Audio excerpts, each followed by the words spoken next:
Welcome to Alfra English channel.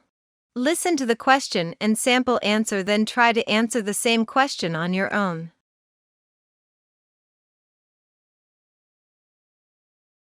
Do you think it's important for people to play games? Yes, I do believe that sports and games are vital for a balanced life.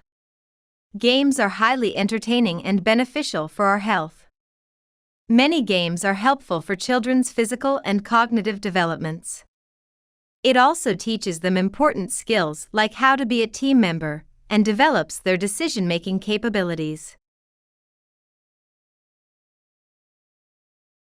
You can share your answers in the comment below.